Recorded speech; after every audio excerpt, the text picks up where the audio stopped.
Hey guys! For this episode, magluluto tayo ng easy Lumpiang Togue Recipe. Stay tuned!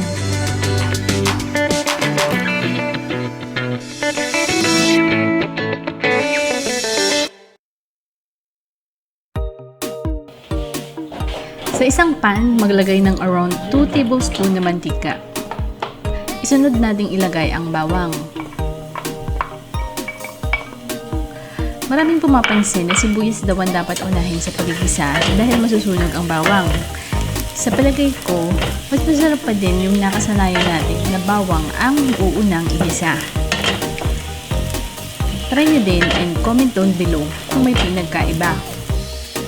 Isunod na nating ilagay ang 1 large onion. Gamit din tayo ng 9 pieces, medium size na hipon. Tanggal na yung balat at hiniwa ng maliliit. Lutuin natin ito for 30 seconds or hanggang sa mag-orange na ang hipon. Ngayon, ilagay naman natin ang 1 pack of toge.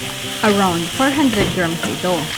Mukha silang madami pero eventually, isi-shrink din ang size niyan. Maglalagay din tayo ng medium size carrot sliced. Around 1 teaspoon of chicken powder and pinch of salt and pepper for seasoning.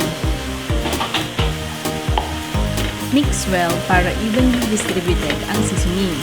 Cook for another 1 minute.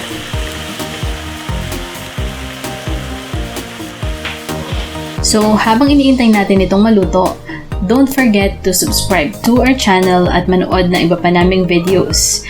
Marami kaming recipes na pwedeng-pwede nyong idagdag sa weekly menu nyo. Going back to our recipe, dry na yung liquid kaya pwede na natin i-turn off ang stove at palamigin bago ibalot sa lumpia wrapper. Frying time! Make sure na mainit na ang mantika bago ilagay ang binalot na lumpiang toge. Isa-isang ilagay at huwag i-overcrowd para maluto ito ng maayos.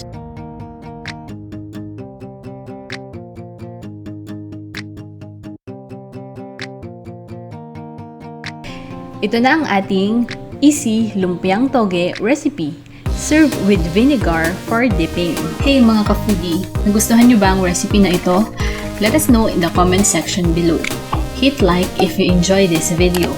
And don't forget to subscribe to our channel and hit the notification bell para updated kayo sa mga latest release namin.